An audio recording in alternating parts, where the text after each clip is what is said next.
guys, in today's video I'm going to show you my new foundation routine and mainly focus on my BeautyBlender sponge, which is how I apply my foundation now. I'm really excited about it. This is a product I've been using for over 2 years. I do have a video telling all about how to use it, my first impressions and all of that. It's really old and kind of embarrassing. I'll link to it below. But anyways, I talk about the BeautyBlender sponge and everything, and that was from like 2 years ago, which I don't really agree with everything that I said in that video, so I'm going to give you the main tips in this video. And the reason I'm doing this is because I posted that skincare haul last week. I filmed it a while back, but I posted that video last week and I promised you guys that I would do an updated foundation routine with the BeautyBlender.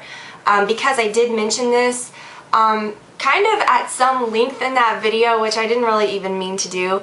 But yeah, I discussed this in that video, and so I wanted to do this. Rather than directing you to the 2-year-old video, I should just do a new one. In this video, you're going to get like the most important tips when using this product. I'm going to show you exactly how to use it, the most important things. I'm not going to discuss it hugely or anything, but some of them may be a repetition of the things that I said about a week ago. But whatever. This part of the video was filmed at the end, so I do already have my foundation on. Last time I did a foundation routine, you guys, where some of you got a little confused and you were like, you shouldn't have applied foundation because your skin looked great at the beginning. Well, it's because I filmed the beginning at the end. Do you see what I mean? And then when I edit, I kind of mix them all up and put them together in the right order. So yeah, I'm excited for you guys to discover this product, hopefully, if you haven't already. Like I said, been around for a while. Hope you enjoy it. Keep watching if you want to see exactly how to use it. So to get started, you want to make sure that your BeautyBlender is damp. I just always do this right before I get started with my makeup. I always kind of, I get it and I squeeze it out and stuff. And then I store it in a little clear cup just like that, and then I keep it on my vanity. And I wash it with soap like every 4 times or every 3 or 4 times. Just to give you an idea, this is a dry one, this is a damp one. You can see just how big it expands. And like I said before, make sure that you use it damp. That's the only reason for really buying this thing, is because it does get a lot better when it's damp. So I'm going to use my Makeup Forever Matte Velvet Plus. The shade I'm using right now is 30. I'm usually a mix of 30 and 40, which I should probably mix this with a little bit of 40 since I'm a little more tan than usual. But you can see my face is always a lot lighter than my body. So I don't know, but we're just gonna go for this. You can apply it straight to the sponge, but I find that it does waste a little bit, so I just kind of just dab it on my face, just like I normally would. And pretty.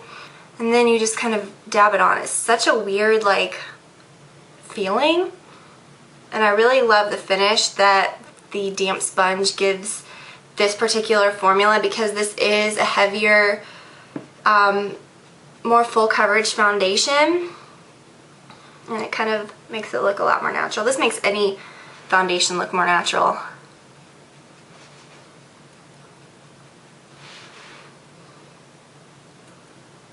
So you just dab it on. Then you can turn it over and use the little point for around your nose or for around your eyes or whatever.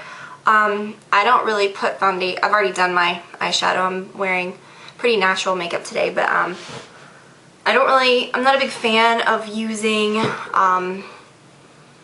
foundation on my eyelids, because I try to really match my foundation with the color of my skin, or just to kind of, make it to where it's going to even everything out, rather than feeling like, so my eyelids really shouldn't look that different.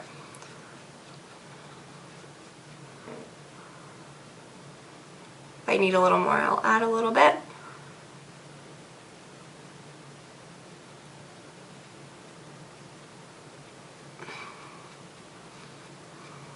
For concealer, I like to use my MAC Studio Finish.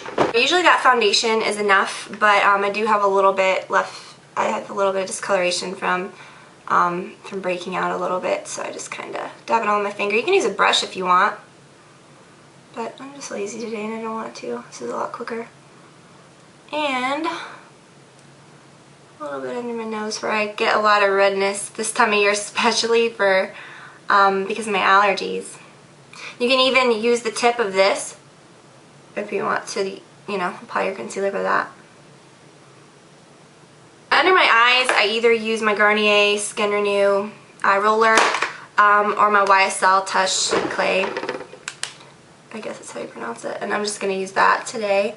And I just use the lightest shade, the one that's the pink. And I just can use the end of the blender to do that as well, or my fingertips, but it's very gentle. It's very springy. It's not like a normal sponge, and the texture of it's really kind of velvety once you get it damp. So you can kind of see that brightened up my under eye area.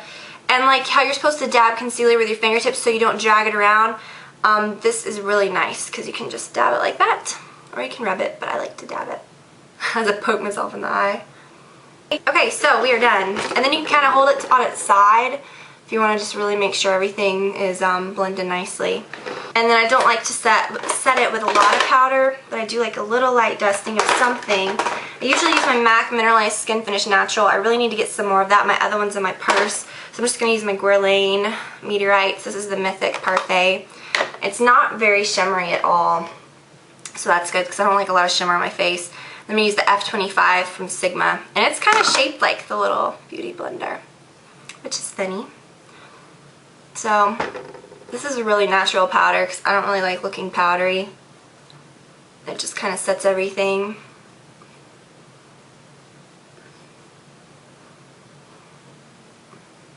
I guess I'll show you bronzer and stuff.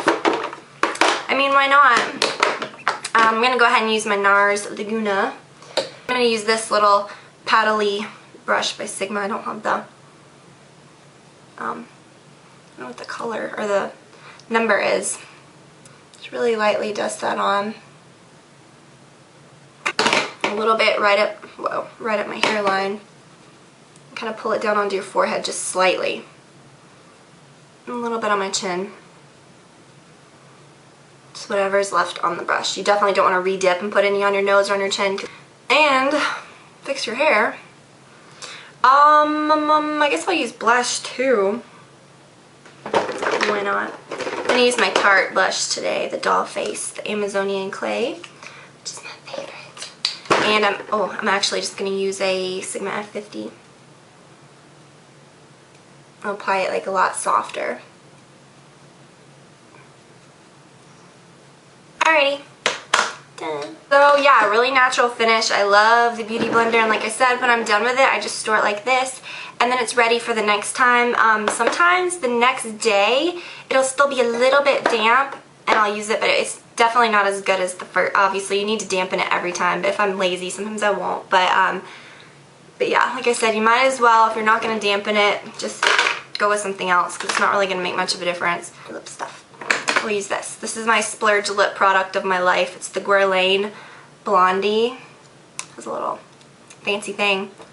Had a Sephora gift card and I lost my mind. Totally natural. I like it though. It's a color I can use a lot. Alright guys, so that's it. I hope that you guys enjoyed it and that you'll try out the Beauty Blender if you haven't. Target does have a similar one that's Sonia Kashuk. I know that they changed it. It used to be blue. Here it is. It's not as good as the Beauty Blender, I will just say that. The old one was really nice. The newer one, I do have a newer one. It's my bag from when I went on a trip. It doesn't do as well. It's not as good. I don't know, they changed them, I think. But yeah, invest in the Beauty Blender. It's worth every penny. And I hope that you guys enjoy this, and I'll talk to you very soon. Bye.